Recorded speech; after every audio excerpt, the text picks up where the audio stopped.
semana.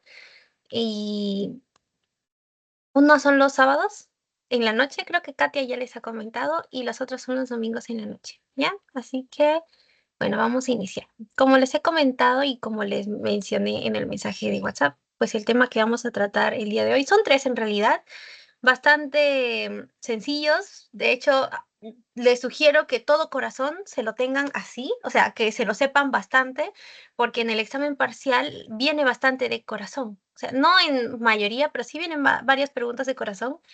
Y si les tuviese que decir el grado de dificultad entre, por ejemplo, las preguntas de corazón y las preguntas de tracto femenino, tracto masculino y renal, esos son los temas más difíciles que les van a tocar en el examen. Así que la mayoría de las preguntas, que sean de corazón, les sugiero a ustedes que se las aprendan bien para que aprueben, para que puedan aprobar el parcial, ¿no? Muy bien, entonces, y está aquí la pantalla. Y ya, chicos, entonces vamos a iniciar.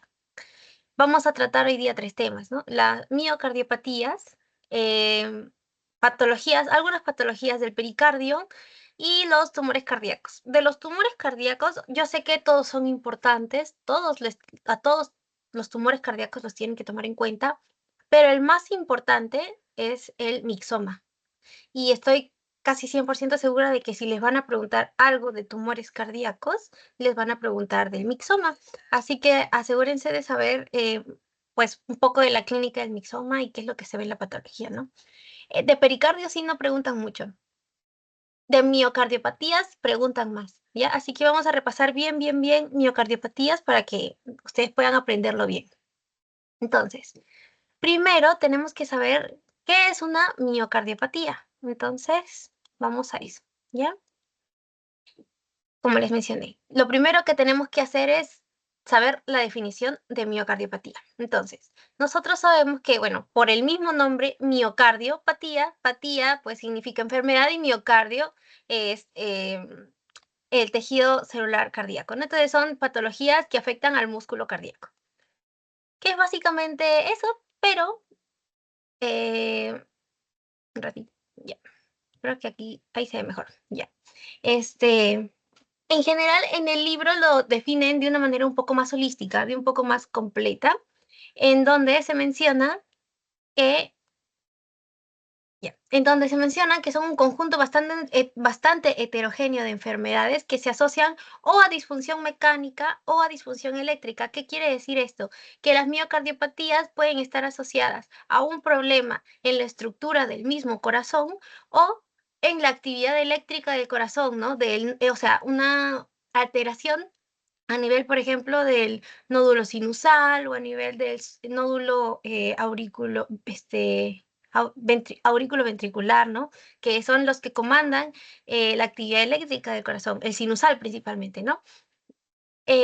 Ahora, en esta clase, vamos a ver todo lo que son disfunciones mecánicas, ¿ya? Pero para que sepan un poco cuál es la definición de una miocardiopatía, es básicamente eso. Entonces, las miocardiopatías se van a dividir en primarias y secundarias dependiendo a cómo aparezcan. ¿A qué me refiero? Por ejemplo, una miocardiopatía primaria básicamente son aquellas que aparecen como consecuencia de alguna alteración genética y que esto se refleje en el miocardio o alguna otra patología adquirida pero que se refleje en el miocardio. O sea, todo origen que sea en el miocardio. Esa es la primaria. ¿Cuál es la diferencia de la miocardiopatía secundaria? Que en realidad la enfermedad comienza en otra parte de nuestro cuerpo, pero que al ser trastorno sistémico, porque esa es en la mayoría de las ocasiones, al ser un trastorno sistémico, al final termina afectando también al corazón. ¿Me entienden? Esa es la diferencia. Las primarias son las que afectan directamente al corazón, inician en el corazón, afecta principalmente al corazón. En cambio, las secundarias son trastornos sistémicos que afectan a otras partes, pero que finalmente, al final, como son sistémicos, también terminan afectando al corazón. Ejemplo, el lupus, ¿no? El lupus eritematoso sistémico, que inicia, bueno, que es básicamente una alteración, pues, del sistema autoinmune, que al final termina, pues, también dañando al corazón, o también la artritis reumatoide, que en donde la principal característica de la artritis reumatoide, pues, es la deformación de las articulaciones, principalmente de la mano, ¿no? pero que al final también terminan afectando el corazón. ¿Ya? Muy bien. Ahora, esto sí es lo más importante, esto sí es muy importante, ¿ah? Porque esto sí o sí se lo tienen que aprender de memoria. ¿Cuáles son los patrones de las miocardiopatías? ¿Ya? A esto sí lo voy a hacer zoom porque esto sí necesito explicarlo bien. Ya, muy bien. Entonces, aquí vemos los tres patrones principales, ¿ya? Los tres patrones principales que vamos a ver en las miocardiopatías son la miocardiopatía dilatada, la miocardiopatía hipertrófica y la miocardiopatía restrictiva, ¿ya? Y todas estas están en esta imagen de acá para que se puedan comparar a la morfología de un corazón normal, ¿sí? Un corazón normal se ve de esta forma, en donde vemos aquí pues a la aurícula izquierda, a la válvula mitral, al ventrículo izquierdo y aquí las paredes del ventrículo izquierdo, ¿verdad? Bueno, y aquí pues la arteria aorta. ¿Qué es lo que sucede en una miocardiopatía dilatada? En la miocardiopatía dilatada, por diversos factores que ya vamos a ver más adelante y los voy a explicar así uno por uno, pues el tejido del ventrículo izquierdo se va dilatando y se va haciendo menos contráctil.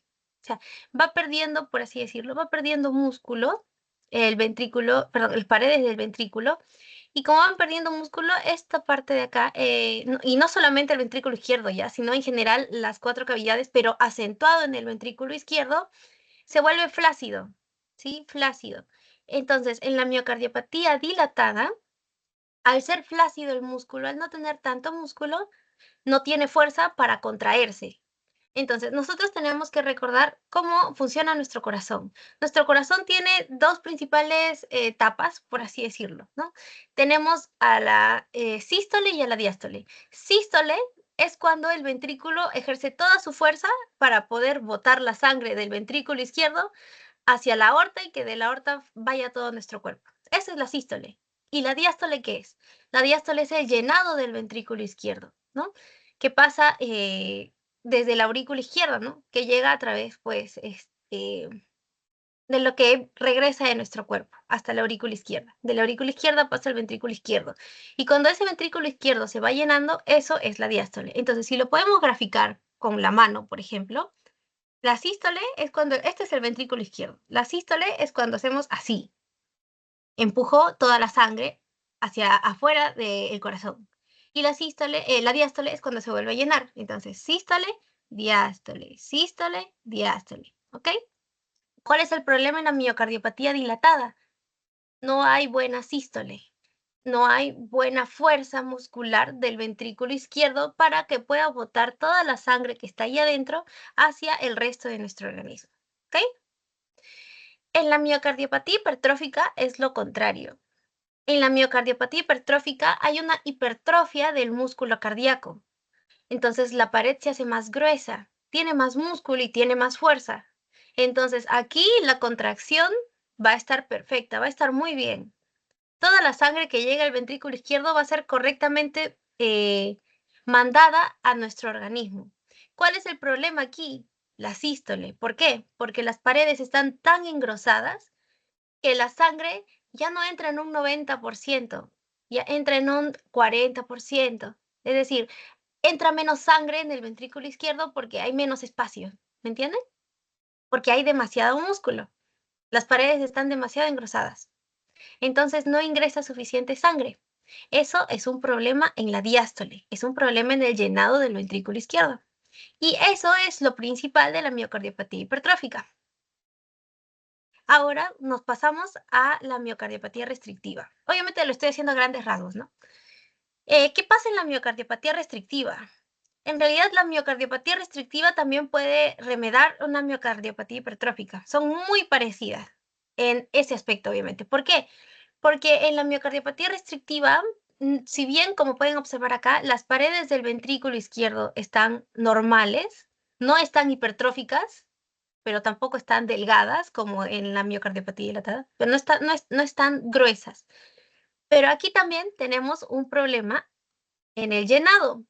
¿Pero por qué razón? Porque la pared del ventrículo izquierdo es muy firme, es demasiado firme, está demasiado dura.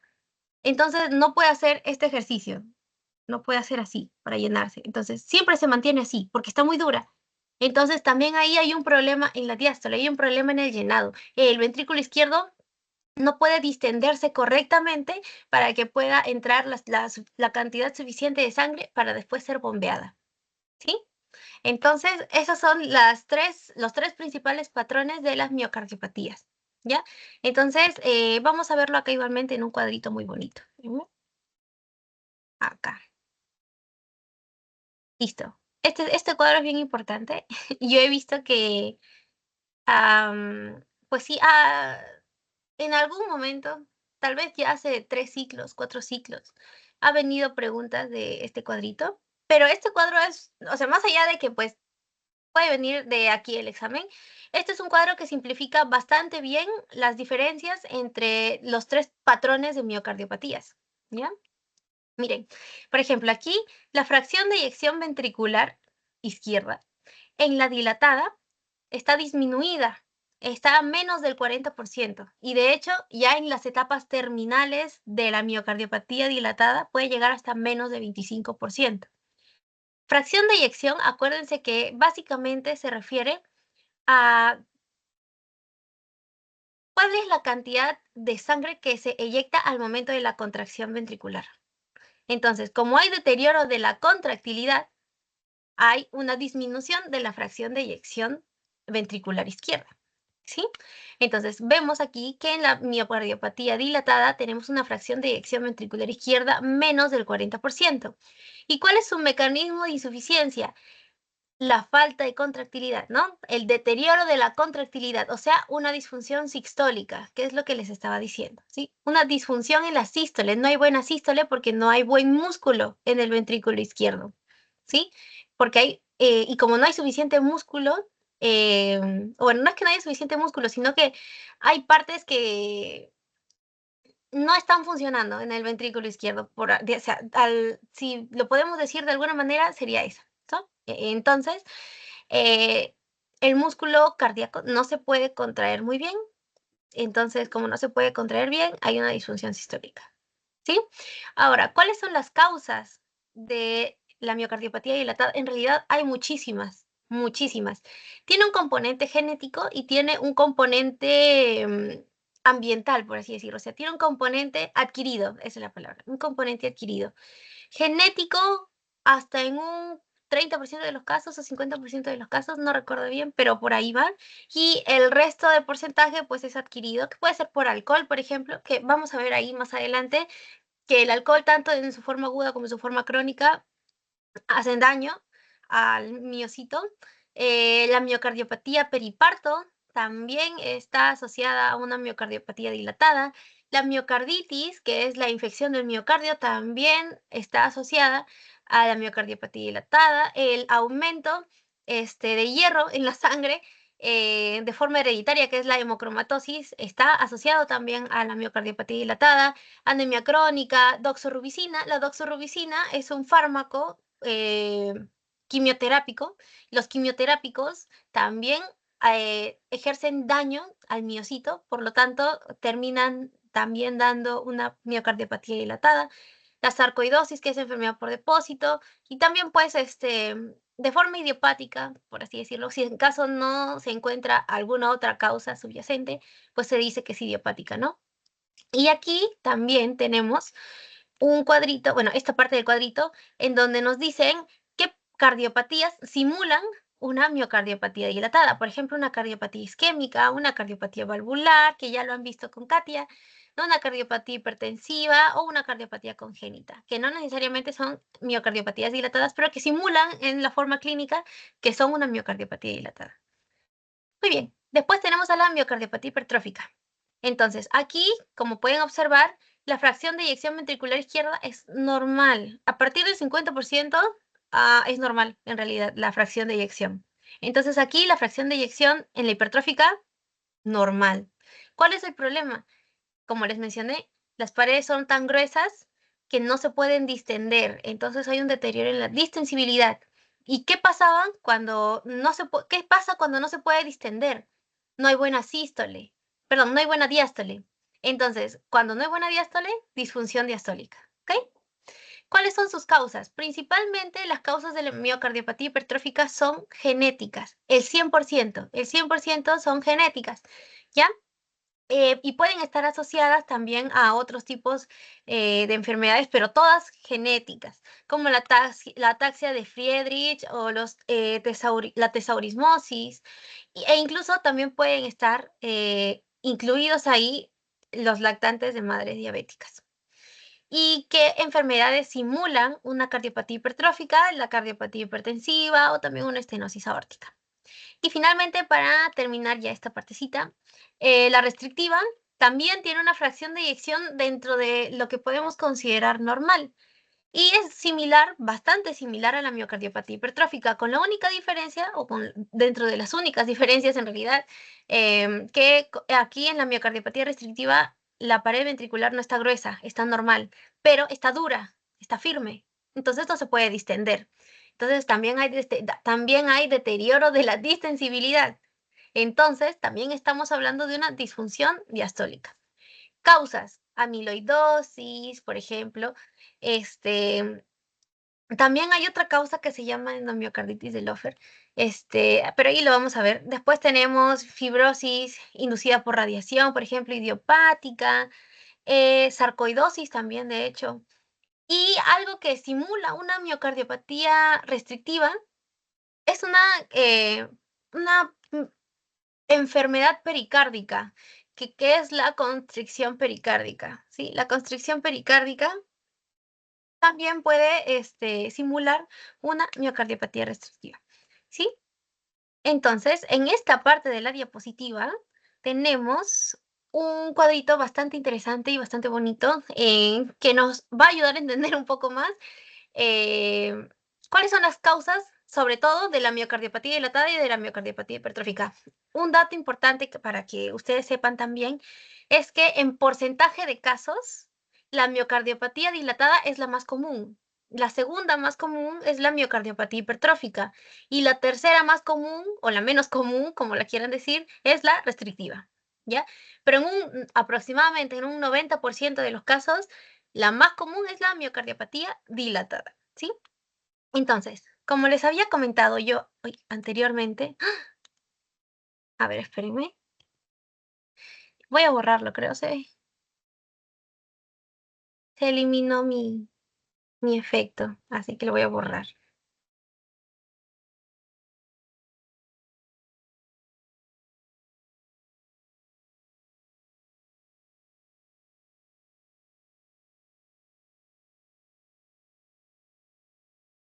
Y ahora sí, perdonen, pequeños errores. Y ahora sí, en este cuadrito entonces vamos a ver las diferencias entre la miocardiopatía dilatada y la miocardiopatía hipertrófica.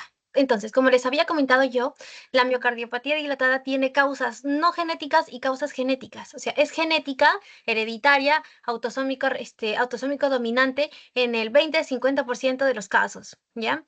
En donde van a haber, pues, algunas mutaciones genéticas con respecto a los genes que ayudan o están relacionados a la creación del citoesqueleto de las células miocárdicas, ¿sí? Principalmente al núcleo, ¿no? Del sarcómero, y también de las membranas celulares de los miocitos, ¿ya? O también puede ser mutaciones de genes relacionados a las mitocondrias, ¿sí? Y bueno, de causas no genéticas, ya las hemos mencionado anteriormente, el alcohol, la miocarditis, em, ¿cómo se llamaba? La miocardiopatía periparto, la miocardiopatía periparto, algunas sustancias tóxicas como la doxorubicina o idiopático, ¿no? Si en caso no sabemos al final de qué estaba, o sea, si no le encontramos una causa al paciente, ¿no? Ahora, estas causas genéticas pueden generar una anomalía en la generación o en la transmisión de la fuerza o señalización de los miocitos. Y todo esto, ya sean pues las causas genéticas o las causas no genéticas, al final nos terminan dando un fenotipo de miocardiopatía hipertrófica. ¿Qué es el fenotipo? Es cómo se expresan los genes y cómo lo vamos a ver nosotros físicamente. Físicamente, cómo vamos a ver la miocardiopatía dilatada.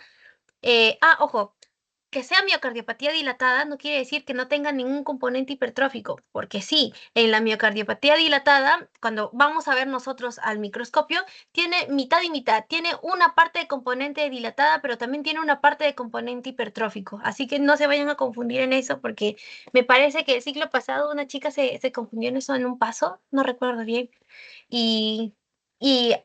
bueno, no sé qué pasó, pero creo que se confundió. Entonces, que sea un fenotipo de miocardiopatía dilatada, o sea, que sea una miocardiopatía dilatada no quita que pueda tener un fenotipo de miocardiopatía hipertrófica. ¿Por qué? Porque al microscopio, en la miocardiopatía dilatada, nosotros vamos a ver hipertrofia de los miocitos, pero esto va a estar acompañada de fibrosis intersticial. Y esto va a hacer pues que tenga también la dilatación, ¿no? Y como está dilatada la cavidad, esto y no hay buena contracción, va a hacer un estado protrombótico, ¿sí? Porque no hay buen movimiento de la sangre. Acuérdense de la triada de Virchow. Un componente bien importante de la triada de Virchow es el éstasis vascular. O sea que la sangre no está en constante movimiento. Si la sangre no está en constante movimiento, empiezan a formarse trombos, ¿ya? Entonces, por esa razón, la miocardiopatía dilatada también está relacionada a los trombos intracardíacos, ¿ya? Porque hay éstasis vascular, hay éstasis sanguínea. Ahora hablando de la miocardiopatía hipertrófica, como ya les mencioné anteriormente, el 100% de las causas son genéticas y están principalmente relacionadas a proteínas sarcoméricas, ¿ya? Aquí también las causas genéticas son de herencia principalmente autosómica dominante, ¿ya?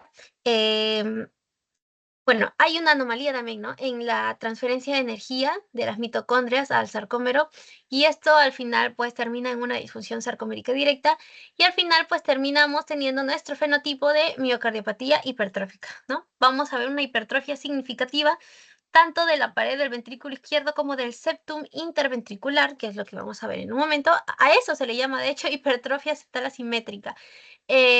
Como les mencioné, igual los vamos a ver en un ratito, pero para irles adelantando y para que yo siento que si se repite varias veces, se queda mejor en la cabeza. Entonces voy a repetirlo ahora y lo voy a repetir más adelante.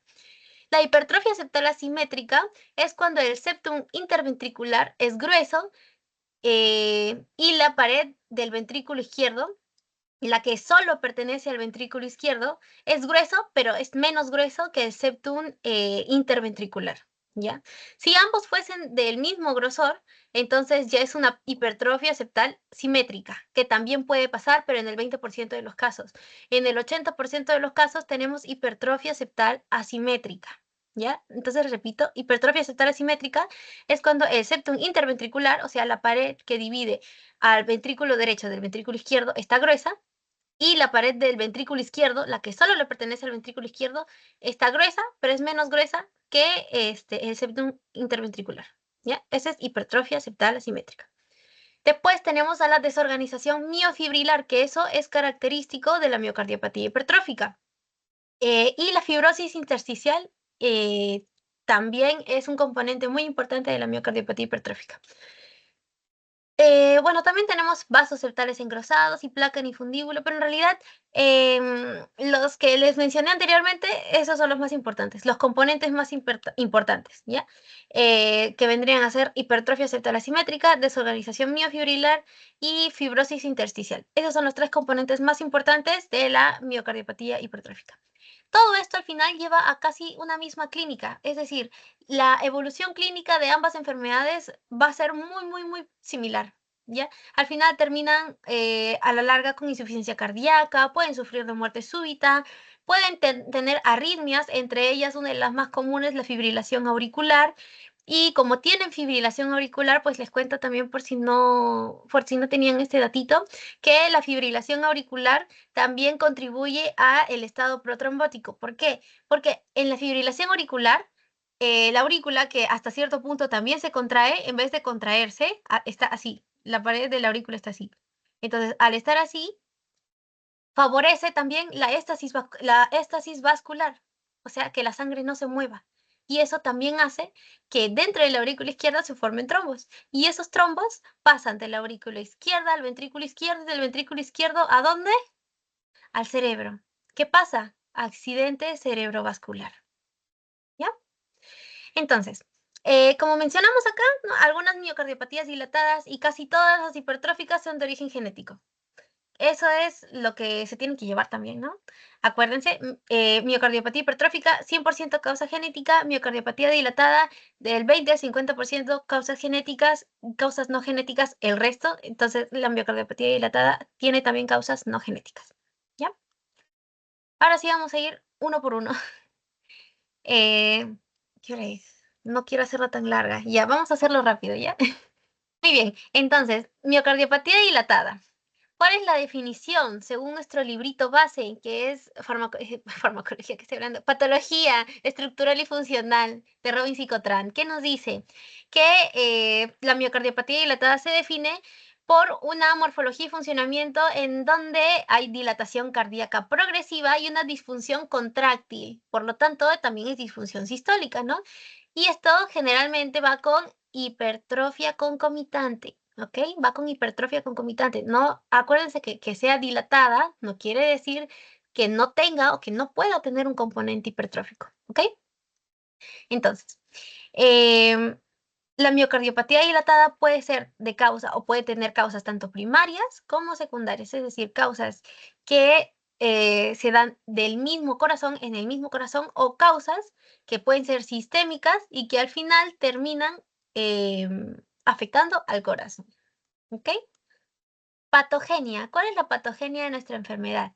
Como ya les mencioné, pues del 20, 30 al 50% em, de todos los casos de miocardiopatía dilatada son genéticos. Entonces, acá tenemos algunas influencias genéticas, ¿ya? ¿Qué es lo que les estaba diciendo? Es familiar en el 30 al 50% de los casos, como ya les mencioné también, tiene una herencia familiar autosómica dominante. ¿Qué más? Uy. Está relacionada a miocarditis. ¿Por qué razón? Ustedes ya saben qué es la miocarditis, ¿no? Y cuando todo lo que termina en itis es inflamación. Generalmente esta inflamación es por una infección. Entonces, aquí es una infección que causa inflamación en el miocardio. Esa es básicamente la miocarditis, ¿ya? Entonces, se ha documentado en varios estudios que personas que han tenido miocarditis a la larga han tenido o han evolucionado, o sea, si bien se curaron de la miocarditis, eventualmente su corazoncito empezó a tener morfología de una miocardiopatía dilatada. Entonces se ha documentado esa progresión de miocarditis a miocardiopatía dilatada. ¿Por qué razón? Acuérdense que de la miocarditis, que igualmente vamos a ver un poquito acá, porque siento que es importante también que lo vean, que en la miocarditis el agente principal que causa miocarditis o el más común es el virus Coxsackie. Ahí ven, ¿ya? Pero la miocarditis que ha evolucionado, por así decirlo, o que evoluciona a la miocardiopatía dilatada, generalmente está relacionado al virus Coxsackie B, porque hay A y B, pero el virus Coxsackie B es el que ha estado más relacionado con esta progresión. ¿Qué más tenemos? Alcohol, como les estaba mencionando anteriormente, el alcohol y otras toxinas, como por ejemplo los quimioterápicos, ¿no? O ciertos metales pesados también.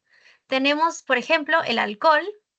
eh, Sé que todavía no saben mucho el metabolismo del alcohol, o tal vez sí lo vieron y se acuerdan un poco de farmacología, porque vimos al alcohol como una sustancia depresora del sistema nervioso central, pero el alcohol eh, se metaboliza, ¿no? Se metaboliza con una enzima que se llama alcohol deshidrogenasa, al final termina en acetaldehído, ¿no? Este acetaldehído ejerce un efecto tóxico directo sobre las células del corazón y las termina matando, ¿no? Y el alcoholismo crónico hace que haya una carencia de tiamina. Ya la carencia de tiamina es la carencia de la vitamina B1. Y esta carencia de vitamina B1 eventualmente termina afectando el corazón.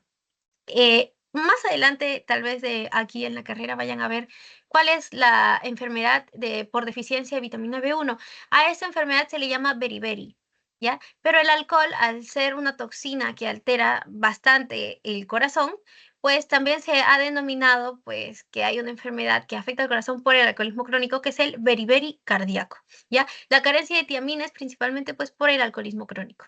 Y como ya les comenté, pues hay algunos quimioterápicos como la doxorubicina que terminan también afectando el corazón y generando pues la muerte de bastantes miocitos, ¿no?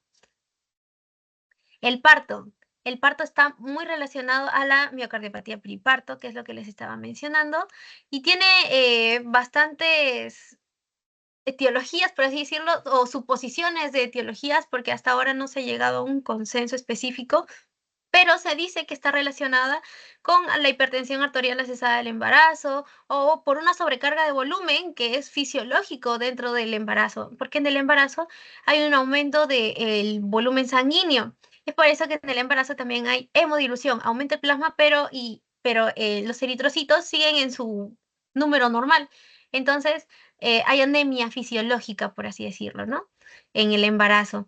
Se ha mencionado que hay algunos factores antiangiogénicos que aumentan en el parto y esto está asociado mucho a la preeclampsia, pero también está muy asociado a la miocardiopatía periparto, el aumento o el incremento sanguíneo de factores antiangiogénicos, es decir, son factores que evitan la formación de nuevos vasos. Entonces, eso hace que, pues, junto con la sobrecarga de volumen, em, afecten o terminen afectando, por ejemplo, la presión, ¿no? Por eso que también hablé de preeclampsia.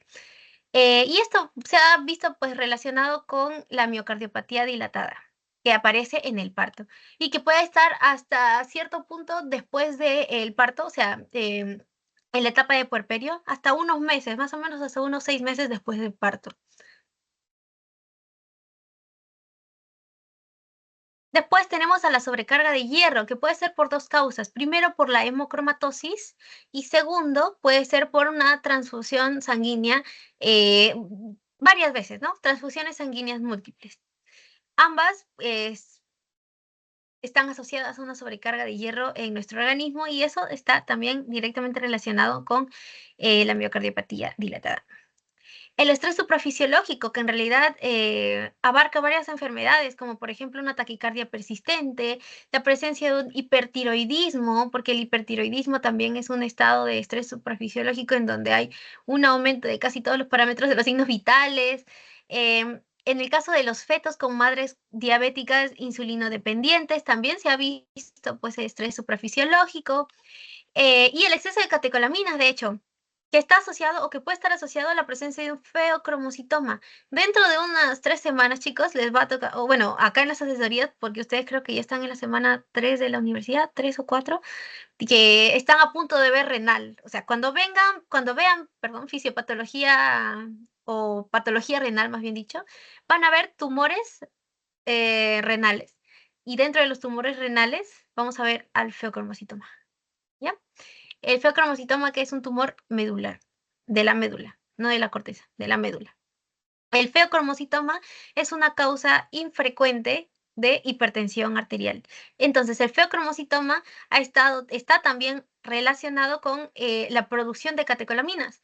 Entonces, si producimos más catecolaminas, hay un exceso de catecolaminas que nos puede causar finalmente un estrés suprafisiológico. También puede ser por una estimulación autónoma intensa o una máxima tensión emocional. Con máxima tensión emocional nos referimos, por ejemplo, a lo que ya ustedes conocen posiblemente, que es la enfermedad de Takotsubo, ¿no? O llamada también enfermedad del corazón roto.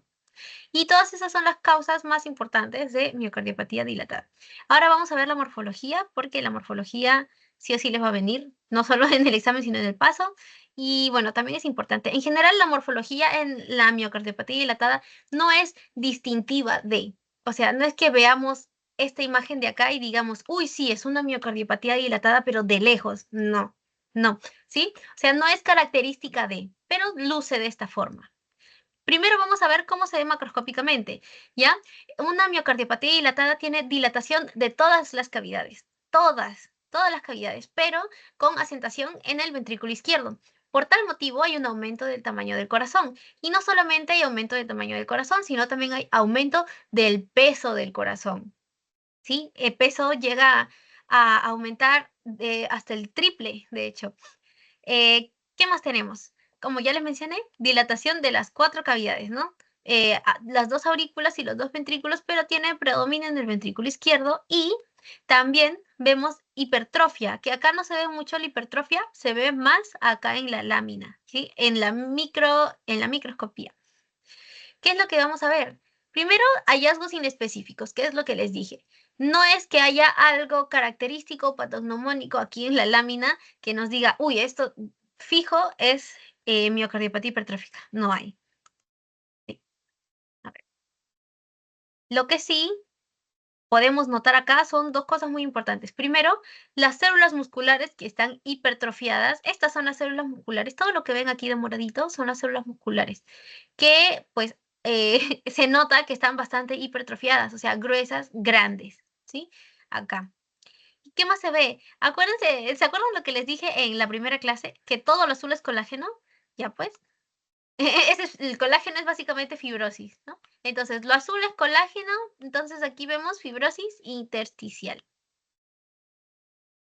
Y bueno, también en parte, en realidad no se ve muy bien acá, se ven otro tipo de corte, pero en este corte no se ve. Pero en otro tipo de corte también vamos a poder ver la presencia de los núcleos de los miocitos, que están más grandes de lo normal, ¿no? Algunas células, de hecho, pueden estar también estiradas y pueden estar irregulares. Muy bien, ahora sí vamos a ver la miocardiopatía de Takotsubo, que es lo que les estaba mencionando, que posiblemente ustedes ya lo conozcan ya. Ustedes han venido ya sabiendo, ¿no? Entonces, ustedes saben que el Takotsubo es esta vasijita de acá que servía en Japón como trampa para pescar pulpos, y eso es lo que utilizaban pues en Japón. Ahora, ¿cuáles son los rasgos característicos de la miocardiopatía de Takotsubo? Primero, es que se da principalmente en mujeres mayores, en mujeres adultas, ¿ya? Segundo, estas mujeres adultas han sufrido un estrés psicológico intenso que las ha llevado a un aumento de un estrés suprafisiológico fuerte, intenso, ¿sí? Y esto ha causado que hay una disfunción en la contracción del ventrículo izquierdo. ¿Por qué razón? Ahorita vamos a ver. ¿Ya? Entonces, básicamente, esta es como una triada especial de la miocardiopatía de Takotsubo. O sea, si en una pregunta de examen o en alguna pregunta de lo que les vaya a venir, les ponen una mujer mayor de 60 y pico años que ha sufrido la muerte de su esposo, por ejemplo, y que está teniendo problemas cardíacos con abombamiento apical, en las bandas de contracciones, bla, bla, bla, ya, miocardiopatía de Takotsubo, ¿ya? Muy bien. Entonces, aquí lo que vamos a ver es que hay disfunción de la contracción del ventrículo izquierdo. ¿Por qué? Porque hay necrosis en las bandas de contracción, ¿sí? Hay necrosis en diferentes zonas de las bandas de contracción del ventrículo izquierdo. ¿En dónde se ve mayormente afectada esta necrosis? En el ápice del ventrículo, ¿ya? En el ápice del ventrículo, especialmente del ventrículo izquierdo. Y esto hace que haya un abombamiento apical, es decir, en el ápice, un abombamiento en el ápice. Y es por eso que se forma, pues, esta forma de acá, como un jarroncito que hace recordar mucho a este Takotsubo, y es por eso que le pusieron miocardiopatía de Takotsubo, ¿sí? Y bueno, básicamente esa es la clínica de todo. No hay mucho que ver ahí en la microscopía, la verdad. Y bueno, otra enfermedad que también se cuenta como una miocardiopatía dilatada es la miocardiopatía ventricular derecha arritmogénica, que es tal cual lo dice su nombre, ya. Es una miocardiopatía que afecta al ventrículo derecho, y esto hace que se genere una arritmia, ¿sí? Y esta arritmia puede causarles hasta muerte súbita, ¿ya? Entonces, es una enfermedad hereditaria.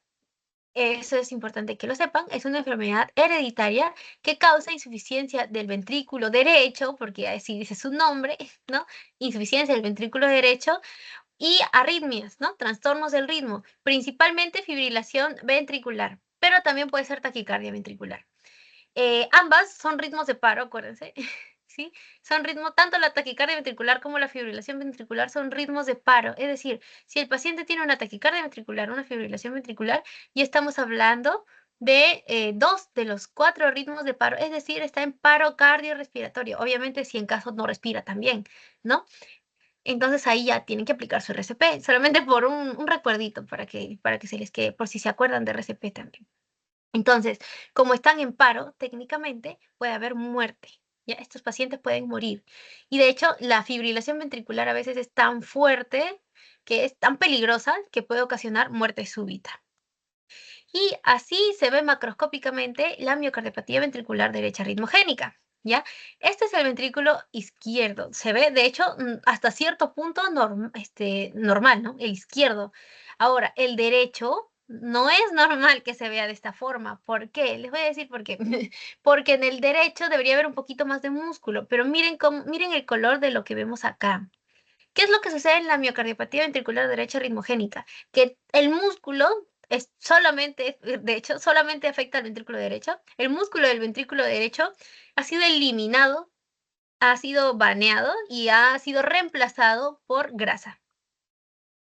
¿Sí? Eso es lo que vamos a ver. Se dilata el ventrículo derecho, se sustituye el músculo cardíaco por grasa y el ventrículo izquierdo permanece normal. Y a la microscopía aquí podemos ver cómo es que pues todo esto es el ventrículo derecho, de hecho, pero esta es la parte afectada del ventrículo derecho. Esta parte, lo rojito, lo moradito, son los miocitos, es el miocardio. Y lo azul es la fibrosis o la grasa en este caso, ¿no? Entonces aquí vemos cómo hay reemplazo de músculo por grasa. Básicamente, sustitución del miocardio, que es este rojito, por fibrosis y grasa, que es lo azulito. Y eso es básicamente lo más importante de miocardiopatía dilatada. Seguimos, miocardiopatía hipertrófica. Como les mencioné, siempre tenemos que saber la definición. Entonces, acá. Es, como ya les dije, en general un trastorno genético en el 100% de los casos y es bastante frecuente porque tiene una incidencia de 1 en 500 casos y se caracteriza por estas 4 cositas principalmente, ¿no? Primero, hipertrofia de las células miocárdicas. Segundo, una falta de distensibilidad del miocardio, en especial del ventrículo izquierdo, un llenado de diástole anómalo porque no se distiende bien y una obstrucción del flujo de salida ventricular, en general intermitente. ¿Cuál es la patogenia? Principalmente, como ya les dije, genético, ¿no? Que es de transmisión autosómico dominante y es causado por mutaciones en diversos genes que codifican a las proteínas sarcoméricas. Y la morfología, que aquí es lo más importante que tienen que saber ustedes porque de eso van a sacar, porque los otros en realidad no, o sea, tanto la definición como la patogenia ya la saben, ya la hemos visto anteriormente, que son básicamente genes. Eh, la morfología es lo que sí tienen que saber. Macroscópicamente vemos acá una hipertrofia del miocardio, ¿ya? Una hipertrofia de, el músculo y no hay dilatación, ¿ya? No hay dilatación de la cavidad ventricular. Hay hipertrofia de las paredes ventriculares y tenemos a la famosa hipertrofia septal asimétrica, ¿ya? Que es lo que les había comentado anteriormente. Se engrosa el septo interventricular o es más marcado el engrosamiento del septo interventricular, que es este de acá, con respecto a la pared ventricular izquierda. Otra cosa importante es que aquí en esta cavidad se le dice que tiene forma de banana, forma de plátano, de banana, por pues la hipertrofia, ¿no? La hipertrofia de las paredes, ¿no? Entonces aquí tiene forma de platanito. Y acuérdense, no, ese es acá, este es en lo microscópico. ¿Qué es lo que vamos a ver en la microscopía? Uy, caramba, ya, acá en la microscopía lo que vamos a ver primero es la hipertrofia de los miocitos. ¿Se acuerdan cómo eran los miocitos en la miocardiopatía dilatada?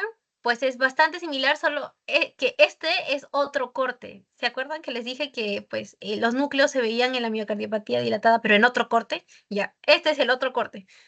Pero este es de la miocardiopatía hipertrófica. Y aquí vemos unos miocitos gruesos, engrosados y mal distribuidos, ¿no? O sea, algunos se van por acá, otros se van por allá. Eso se llama desorganización miofibrilar. ¿sí? Eso es desorganización miofibrilar, que también es característico de la miocardiopatía hipertrófica. Y también hay fibrosis intersticial. Estos son los tres principales componentes de la miocardiopatía hipertrófica, ¿ya? Hipertrofia miocítica masiva, desorganización miofibrilar y fibrosis intersticial. Las tres principales dentro en la microscopía. Ahora vamos a ver la miocardiopatía restrictiva, dos puntitos aquí. Uno, es importante que la sepan, pero no es muy común, como les dije, de todas las miocardiopatías es la menos común.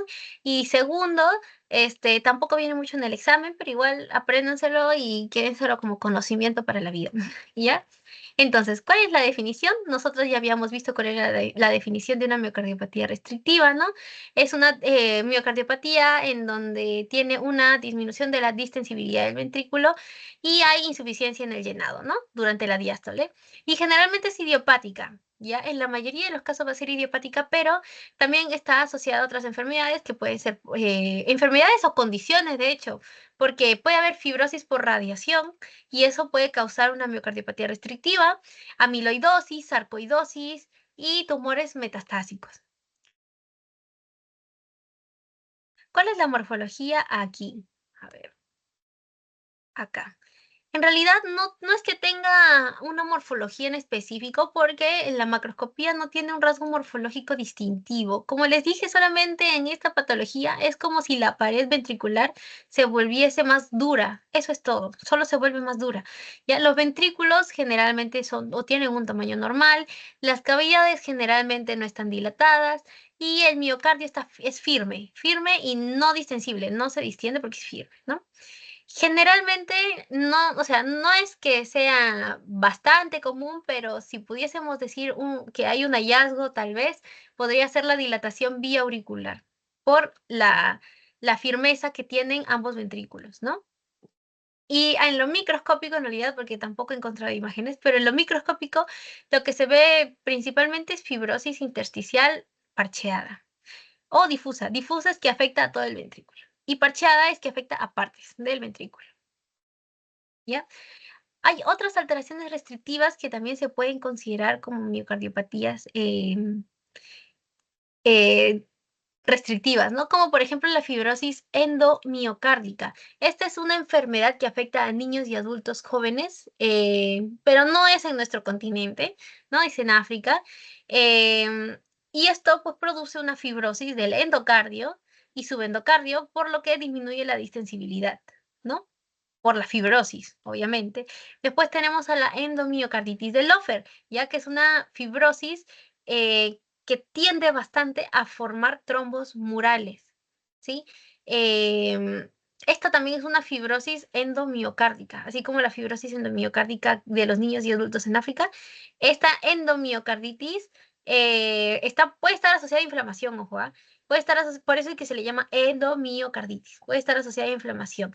Y también está asociada a eosinofilia periférica e infiltrado eosinofílico en otros órganos. Y también tenemos a la fibroelastosis endocárdica. La fibroelastosis endocárdica en general se refiere al engrosamiento del endocardio ventricular izquierdo, pero este no es un engrosamiento por fibrosis, sino o sea, es fibroelástico. ¿Ya? La fibroelastosis endocárdica no necesariamente es completamente restrictiva, porque hasta cierto punto puede ser elástica. Y es frecuente en niños pequeños, hasta los 2 años de vida, en los 2 primeros años de vida, y puede asociarse a anomalías cardíacas congénitas. Uy, bueno, hasta ahí acabamos miocardiopatías. Y ahora vamos a darle una ojeada así súper rápida a miocarditis, ¿ya? Básicamente, como ya les había mencionado, miocarditis es la inflamación del miocardio por infecciones, ¿no? Por microorganismos infecciosos o por un proceso inflamatorio que puede ser, por ejemplo, alergias, estados de hipersensibilidad, ¿no? Toda esta es la patogenia, todos estos agentes pueden causarnos una miocarditis. Dentro de los más importantes tenemos infecciones víricas como Coxsackie, que es lo que vimos anteriormente, ¿no? Coxsackie A y B.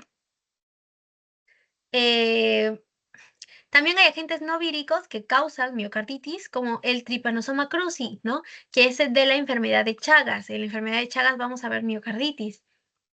Y otros, como por ejemplo, que son causas no infecciosas, como la miocarditis por hipersensibilidad, que es lo que les decía, ¿no? Que es hipersensibilidad, es como alergia, ¿no?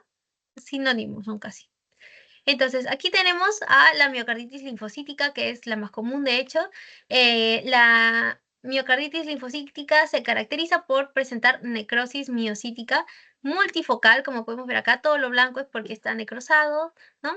Entonces hay necrosis miocítica multifocal con infiltrado inflamatorio intersticial difuso. Estos puntitos moraditos que ven acá, ese es el infiltrado inflamatorio intersticial difuso. Y generalmente es a predominio mononuclear, especialmente de linfocitos. Es por eso que se llama miocarditis linfocítica. Después tenemos a la miocarditis por hipersensibilidad, que es la que vemos acá, ¿no? La miocarditis por hipersensibilidad, básicamente vamos a encontrar infiltrado inflamatorio intersticial a predominio de los eosinófilos. Eosinófilos son las células que se encargan de los parásitos, pero también se encargan de las alergias. Entonces, como es hipersensibilidad, vamos a encontrar eosinófilos, pero también vamos a encontrar mononucleares, ¿no? Células mononucleares, pero predominantemente eosinófilos. Y lo característico es que en la miocarditis por hipersensibilidad, la localización de estos es perivascular, ¿ya? La localización es perivascular e intersticial. Después tenemos a la miocarditis de células gigantes, en donde vamos a poder ver un infiltrado inflamatorio generalizado.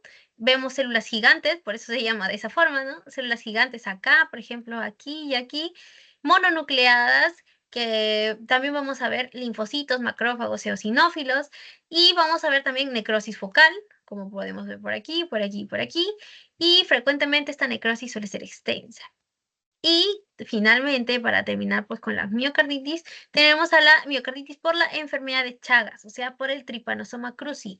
Vamos a ver principalmente inflamación y vamos a ver a la miofibra que está distendida porque adentro se encuentra el parásito, ¿no? Adentro de la miofibra se encuentra el parásito y es por eso que la miofibra está distendida. Y también vamos a poder observar necrosis de las miofibrillas. ¿Por qué? Porque ahí se está internalizando el parásito. Y además también vamos a poder encontrar infiltrado inflamatorio mixto. ¿Ya?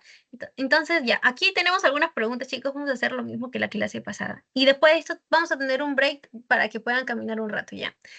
Porque después de esto, créanme que miocardiopatías es lo más pesado. O sea, ya hemos avanzado más de la mitad de la clase, ¿ya?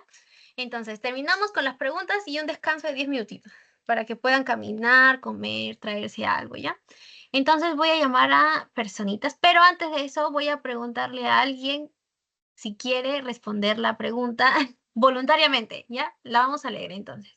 Dice, con respecto a las miocardiopatías, es cierto, A, la miocardiopatía dilatada presenta deterioro de la contractilidad, B, la miocardiopatía hipertrófica presenta deterioro de la contractilidad, C, la miocardiopatía restrictiva presenta deterioro sistólico y D, la miocardiopatía menos frecuente es la constrictiva.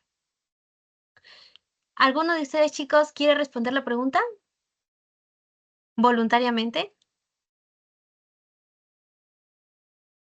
A la 1, a las 2 y a las 3. Entonces voy a elegir a alguien, chicos. Ustedes ya saben cuál es la mecánica conmigo.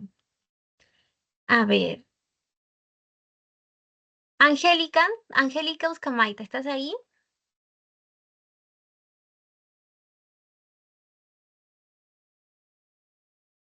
Sí. Angélica, Olis, ¿cómo estás? Entonces, ya que hemos visto miocardiopatías, ¿cuál crees tú que es la respuesta correcta en esta pregunta?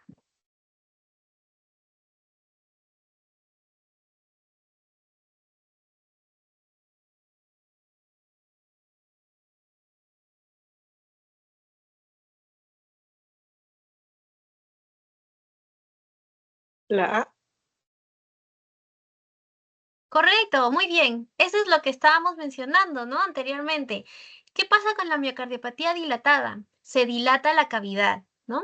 Y entonces, al dilatarse la cavidad, hay una buena diástole porque la cavidad está dilatada y entra suficiente sangre, pero no tiene suficiente fuerza el ventrículo de poder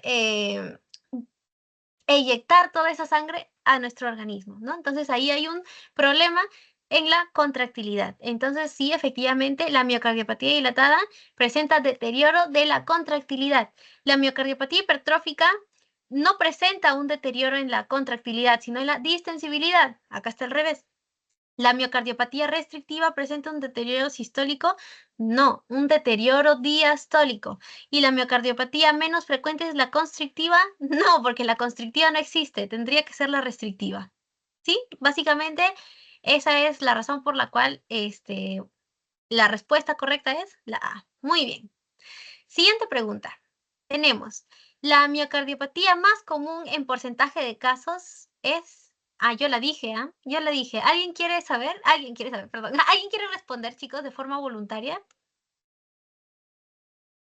A la una. Muy bien, excelente. ¿Quién respondió? Leiva. Muy bien, excelente. Excelente.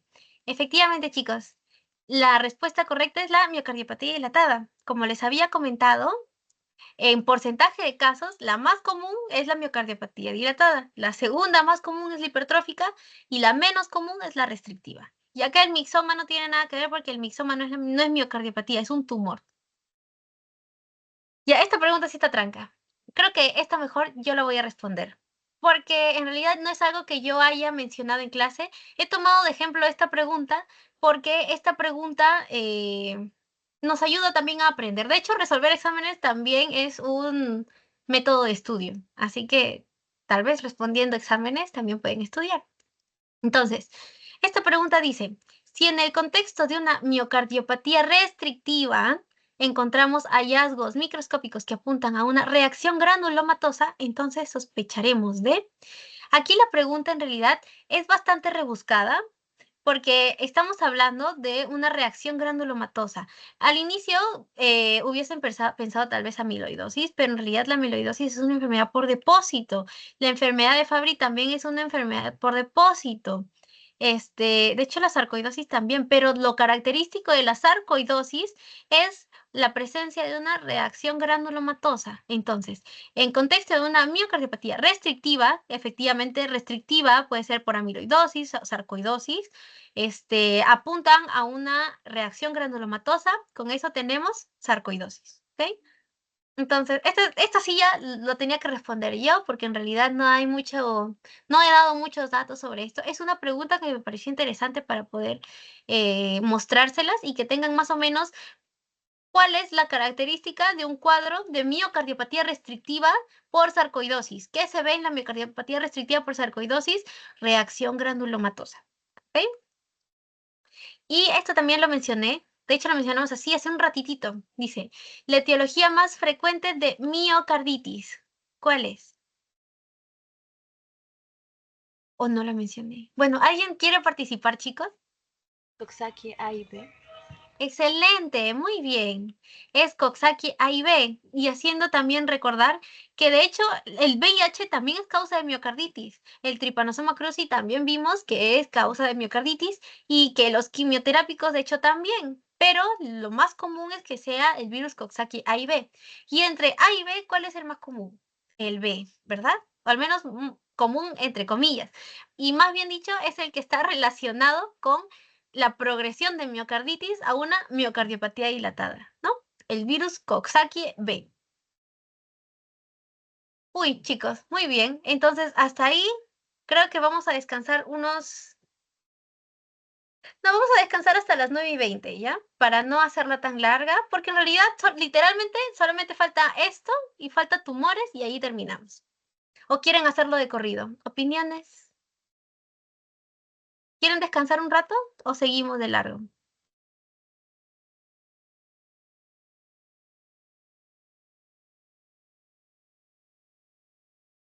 Porque por mí seguimos de largo, chicos, ¿eh?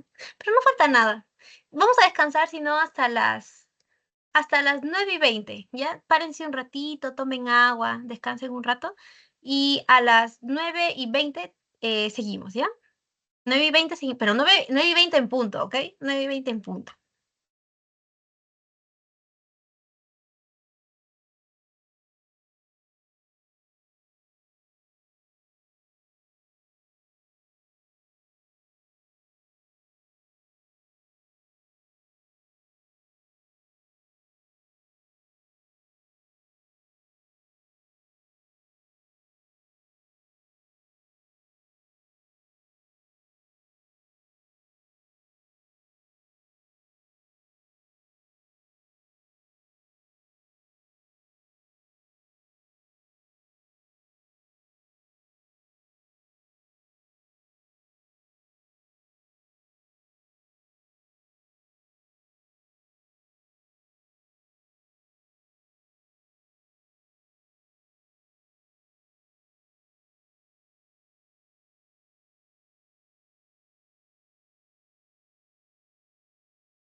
Muy bien, chicos, regresamos para, para ya terminar ya esta última parte de la clase. ¿Ya? Ay, yo también tengo sueño. Ya, muy bien. Ahora sí, continuamos, chicos. Vamos a hablar entonces ahora de patologías del pericardio, básicamente, ¿ya? Vamos primero a hablar un poco sobre el derrame pericárdico y hemopericardio y después de la pericarditis, que en realidad se van a tratar muy rápido, ¿ya?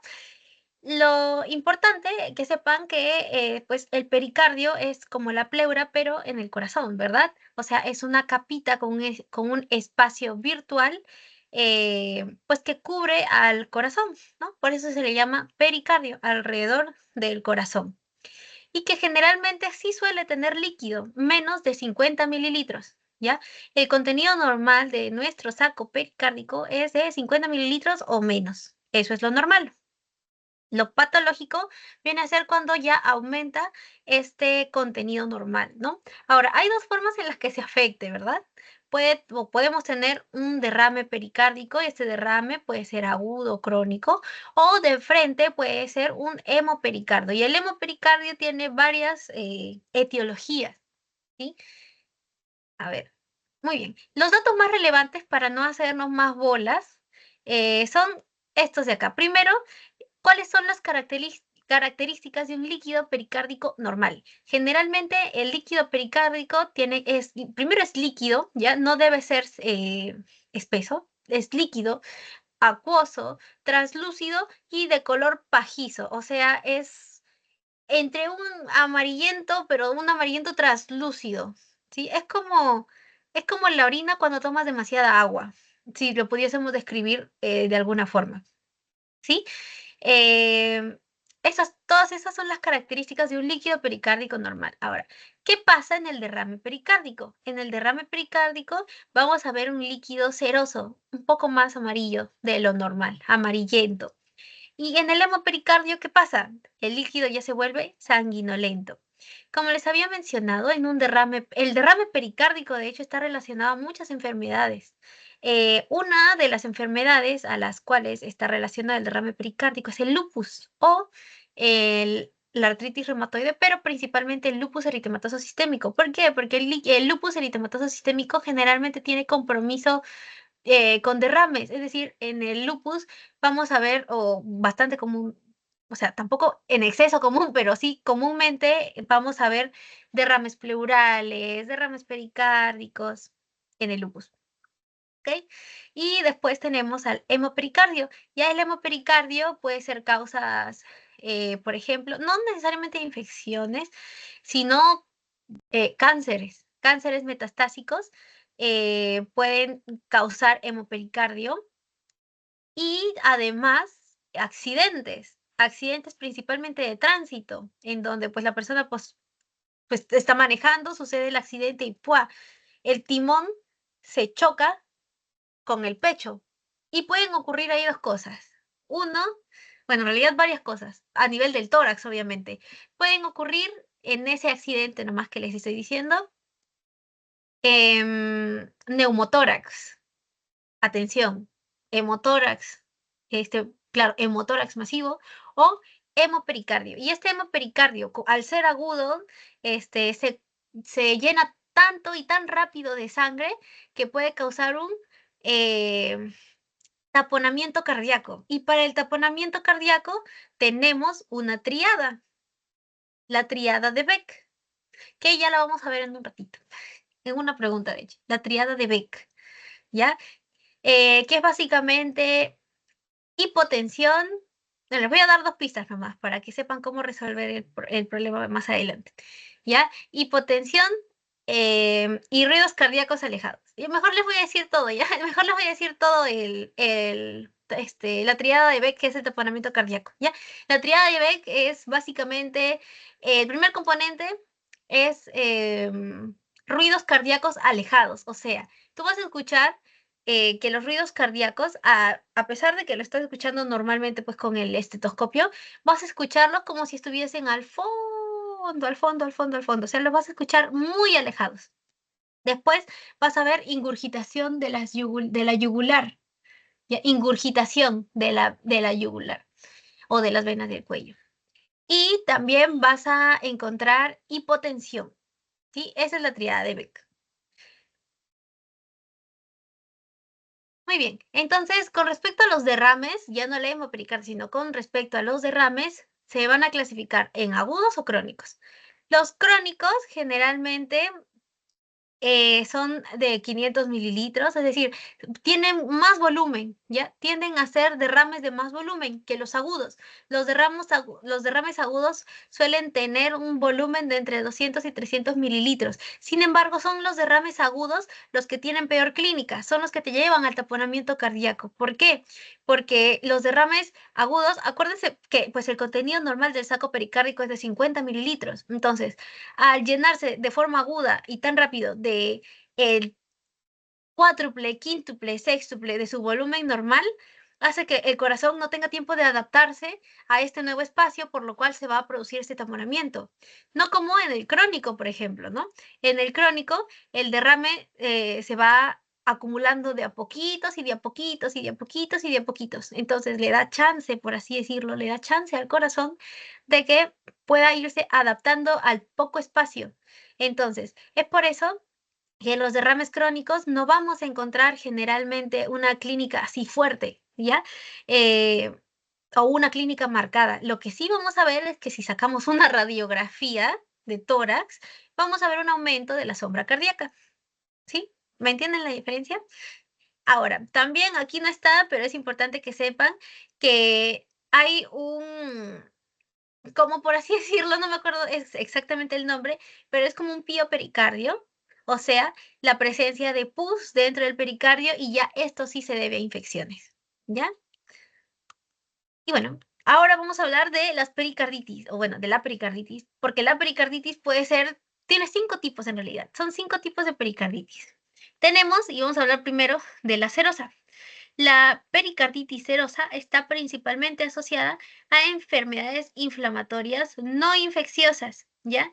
Esta puede estar relacionada a la infección de tejidos contiguos, o sea, la infección de tejidos que estén cerca, que estén adyacentes, y puede estar relacionada también a infecciones víricas, como por ejemplo a la miopericarditis, no miocarditis, sino miopericarditis, ¿ya?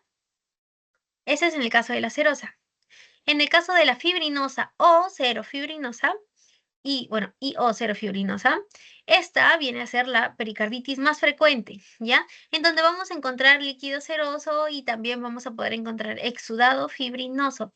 Y lo característico es que en la clínica vamos a escuchar de parte del paciente que tiene un dolor tipo hincada, pues a nivel de las costillas, a nivel del diafragma, que es el famoso dolor pleurítico, ¿ya? Va a tener una clínica de dolor pleurítico agudo, intenso y fiebre. Después tenemos a la pericarditis purulenta, ¿ya? Esta es principalmente causada por infecciones por bacterias y se pueden tener una extensión directa o pueden ser o causados, más bien dicho, por una infección directa, perdón, una infección próxima. Es decir, por ejemplo, el paciente tiene, solo por decirlo, ejemplo, una neumonía, ¿ya? Una neumonía. Entonces, el pulmón, al estar cerca del pericardio, puede el estreptococo, porque esa es la causa más común, ¿no? El estreptococo puede pasar del pulmón al pericardio. ¿Por qué? Porque están cerca, ¿no? Por extensión directa de infecciones próximas. O también puede ser por una diseminación sanguínea, ¿sí? Y después tenemos al hemorrágico. La pericarditis hemorrágica es principalmente la presencia de sangre con un derrame fibrinoso, ¿ya? O sea, es fibrinoso, sí, este derrame más sangre. La principal causa es la extensión de una neoplasia. A diferencia de la purulenta, aquí es extensión de una neoplasia, de un cáncer, ¿ya? Pero también puede estar relacionado a infecciones bacterianas y tuberculosis, pero la tuberculosis en la hemorrágica no es común. En donde sí es común, la gaseosa. ¿Por qué? Porque en la pericarditis gaseosa va a ser tuberculosis hasta que se demuestre lo contrario, ¿ya? Principalmente va a ser de origen tuberculoso, como ya les estaba mencionando, y se asocia generalmente a infección por hongos, ¿ya? Y es esta de acá la que puede mantenerse como una pericarditis constrictiva crónica. ¿Sí? Muy bien, entonces hemos visto esa pericarditis, todo lo que hemos visto de pericarditis, y vamos a resolver esta pregunta que dice, paciente masculino llega a la emergencia después de haber sufrido un accidente automovilístico. Al examen físico presenta hipotensión, distensión de las venas del cuello y ruidos cardíacos alejados. Si se le realiza una pericardiocentesis, el hallazgo más probable sería líquido seroso, líquido purulento, líquido sanguinolento, todas las anteriores o ninguna es correcta. ¿Alguien quiere responder de forma voluntaria o llamo a alguien? Voy a contar hasta 3. 1, 2 y 3. Voy a llamar a alguien entonces. Vamos a ver.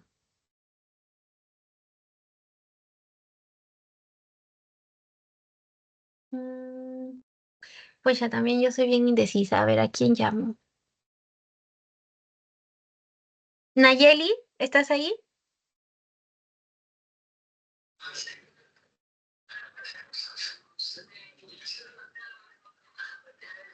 Juan Carlos, ¿estás hablando? ¿Quieres comentar algo?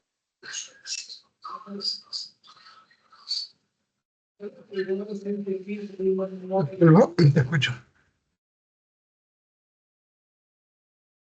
Juan Carlos, ¿quisieras comentar algo? Ya que prendiste el audio.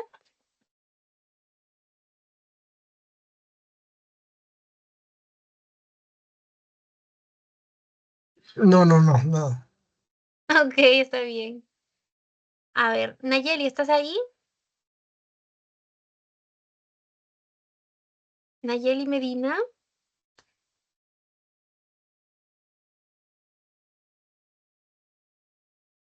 A ver, vamos a anotar.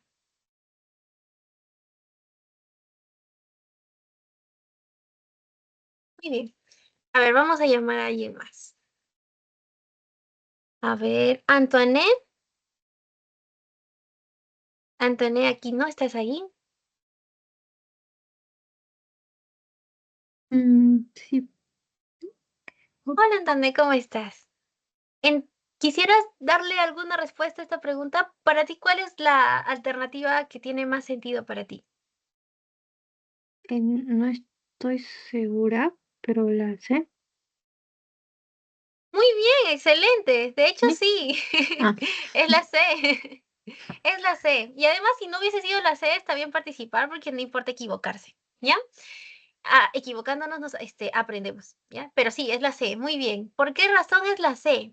Porque aquí nos están describiendo un caso de posible hemopericardio. ¿Por qué? Porque el hemopericardio, a ver, primero, este es un paciente que ha sufrido un accidente automovilístico, ¿ya? Y que el examen físico presenta hipotensión, distensión de las venas del cuello y ruidos cardíacos alejados. Esa es lo que yo les comenté que era la triada de Beck. La triada de Beck se ve en taponamiento cardíaco. ¿Y por qué se puede estar taponando? A ver, ¿por qué se puede estar taponando el corazón? Por un derrame agudo. ¿Y qué puede ser derrame o qué puede estar causando derrame si ha sido un accidente? Sangre, ¿no? Entonces aquí estamos hablando de un hemopericardio. Entonces sí, si estamos hablando de un hemopericardio y se le realiza una pericardiocentesis para sacar el líquido que está dentro del pericardio, qué es lo más posible que nosotros podamos observar en esta pericardiocentesis? Un líquido sanguinolento. ¿Por qué? Porque estamos hablando de un hemopericardio, ¿no? Así que sí, muy bien. Y ya para terminar la clase de hoy, así rapidito nomás, les voy a dar las fijitas, ¿ya? Vamos a hablar de tumores cardíacos. Este es el más importante, el mixoma, ¿ya? El resto no es muy importante porque no es muy común de ver. Lo más común de ver es el mixoma, ¿ya? El mixoma es un tumor del corazón de origen primario. ¿Qué quiere decir esto? Que es un tumor netamente del corazón. Hablamos de un tumor secundario si en caso fuese una metástasis. Pero este no es una metástasis, este es un tumor que nace netamente en el corazón. ¿Ya? Es una neoplasia benigna, no es considerado un cáncer, es únicamente un tumor benigno que aparece solo porque estorba, ¿ya? Eso es básicamente. el 90% de estos tumores se van a desarrollar en la aurícula y predominantemente tienen una disposición a ubicarse en la izquierda, ¿ok? Entonces es un tumor primario del corazón que se considera una neoplasia benigna y su ubicación más común es la aurícula izquierda. ¿Ok? ¿Cuáles son sus principales manifestaciones clínicas? Hay una obstrucción valvular. ¿Por qué? Porque este mixoma, este tumor cardíaco, crece muy cerca a la válvula mitral, muy, muy cerca. Entonces, como crece muy cerca, protruye muchas veces o obstruye. ¿Ya? Y a esto se le llama válvula de bola, ¿ya? Obstrucción valvular por válvula de bola. Esto puede generar embolización. ¿Por qué razón? Porque el mixoma auricular también se relaciona bastante a la presencia de trombos, ¿sí? Y estos trombos pueden despegarse de su lugar de origen y causar un émbolo, y esta embolización se puede ir pues a cualquier parte de nuestro cuerpo y causarnos clínica, ¿ya? Y en general es un síndrome que tiene síntomas inespecíficos. Así se ve un mixoma, como podemos observar acá, es un tumor, ¿no? Aislado, generalmente es múltiple, puede ser sésil, es decir, toda la base del mixoma puede estar pegado, adherido a la pared de la aurícula izquierda, o puede ser pediculado, es decir, puede tener un cuellito chiquito que esté vinculándose, a que esté uniendo la pared con el tumor. Y como ya les había mencionado, su ubicación principal es en la aurícula izquierda, especialmente en la fosa oval del tabique interauricular. Ahora, se pueden presentar, macroscópicamente hablando, como una masa dura, moteada con hemorragia o también con lesiones blandas, translúcidas, papilares o vellosas. Y generalmente son de aspecto gelatinoso. Y como son de aspecto gelatinoso, se le dice de aspecto mixomatoide. Ahora, ¿qué vemos en la microscopía? Células mixomatosas, células mixomatosas, ¿no? Que son estrelladas, tienen forma de estrella, o pueden ser globulares, o sea, como circulitos, como podemos observar acá, que están en una sustancia mucopolisacárida ácida que es bastante eosinofílica, bastante rosadita, como podemos observar acá, ¿no? O sea, vemos acá como unos puntitos, como unas bolitas moradas, que son estas de acá, ¿no? Estas células estrelladas también. Y este fondo rosadito es esta sustancia mucopolisacárida ácida que aquí se está manifestando como una sustancia eosinofílica, ¿no? Y también tenemos algunas sustancias que son estas de acá, estas de aquí, que son estructuras bastante similares a vasos o glándulas. Ya, más adelante igualmente vamos a ver cómo se ve una glándula, porque eso es bastante importante cuando veamos tumores, cánceres, porque la mayoría de los cánceres son adenocarcinomas. Y si son adenocarcinomas, su morfología, su microscopía va a basarse en formar glándulas. Entonces ustedes tienen que tenerse aquí en la cabeza cómo se ve una glándula. ¿Ya?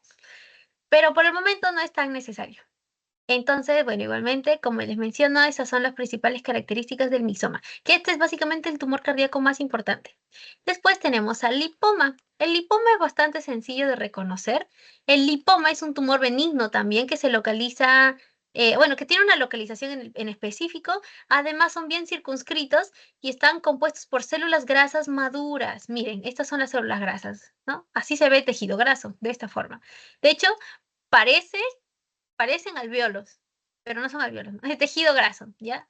Estas son bolitas de grasa, células de grasa maduras. El lipoma generalmente es asintomático, pero también puede causar obstrucción valvular por válvula de bola, que es lo mismo que puede causar el mixoma, ¿sí? Este también puede causar esta obstrucción valvular. Y su localización principalmente es en el ventrículo izquierdo, en la aurícula derecha o en el tabique interauricular. Esas son sus tres localizaciones más comunes.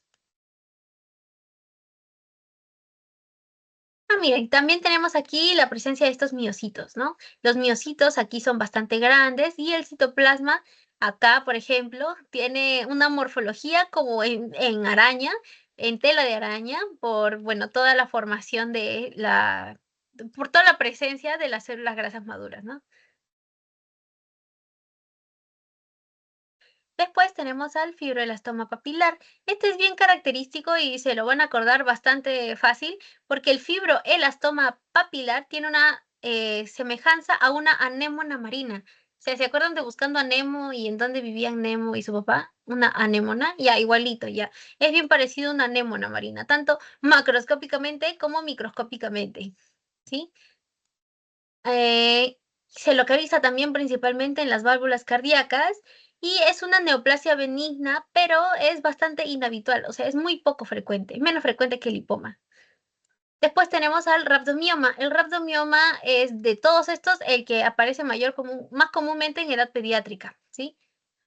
Y se ve de esta forma, ¿ya? Generalmente el rhabdomioma, no miosarcoma, mioma, remite espontáneamente y son masas, en la macroscopía, masas blanquecinas, múltiples, que aparecen principalmente en los ventrículos. Y microscópicamente lo vamos a ver como la presencia de miocitos muy, muy, muy aumentados de tamaño. O sea, una hipertrofia e hiperplasia de los miocitos. Principalmente hipertrofia de miocitos o de células, claro, de miocitos, ¿no? Pero en edad pediátrica, ¿ya? Y que además es remisible, o sea, remite, ¿ya? Remite de forma espontánea, no necesita ningún tratamiento. Y finalmente el sarcoma, ¿ya? Cuando hablamos de sarcoma, todo lo que termina en arcoma o coma, generalmente, no siempre, pero generalmente es maligno, ¿ya? Entonces, cuando hablamos de sarcoma, estamos hablando de una neoplasia maligna, que de todas las que estamos viendo aquí es la única maligna, ¿no? Que también aparece en edad pediátrica, pero también puede aparecer en adultos mayores y se ve de esta forma, ¿ya? O sea, vemos el sarcoma, pues generalmente no hay muchas características del sarcoma en realidad. Es muy poco común ver un sarcoma como un cáncer primario del corazón, pero si pudiésemos rescatar algo es que aparece en edad pediátrica y en adultos mayores, es decir, en los extremos de la vida. ¿Ya? Y bueno, chicos, ahora sí, eso era lo último, de hecho. Y acá, no sé si, así, solo una pregunta. Bueno, eso es solo para que sepan cómo aparece o cómo les podría venir alguna pregunta en algún examen o algo de un mixoma. Entonces, aquí dice, si en una biopsia de un tumor de miocardio localizado en la aurícula izquierda que obstruye parcialmente la válvula mitral, el reporte histopatológico evidencia estroma tumoral amorfo, basofílico, mixoide, que contiene mucopolisacáridos, sospechamos de... Pues un mixoma, porque aquí nos están dando absolutamente todos los datos. Tumor miocardio, ahora, tumor de miocardio, ok, hemos visto 5, pero ¿cuál es el más frecuente? Mixoma. Bueno, aurícula izquierda, tenemos, ahí ya se reducen a 2, ¿no? El lipoma y el mixoma, que obstruye parcialmente la válvula mitral, ya, igual tenemos mixoma y lipoma. Pero el reporte histopatológico es lo que nos hace la diferencia, porque dice que tenemos un estroma tumoral amorfo, basofílico y mixoide. Ya con eso sacamos que es un mixoma, ¿no? Y bueno, chicos, con eso hemos terminado la clase del día de hoy. Aquí tienen la bibliografía de todo lo que hemos visto para hoy. Principalmente, pues, acá nuestro libro de Patología Estructural y Funcional de Robin Psicotran, pero aquí tenemos otros artículos que también nos han ayudado a la construcción de esta clase. Es que si quieren darles un vistazo, pues, para ver alguna información adicional, pues son libres de realizarlo. Y bueno, con eso hemos terminado. Así que voy a dejar de compartir pantalla y voy a pasarles el post-test. Déjenme ver un ratito. Post-test. Compilar.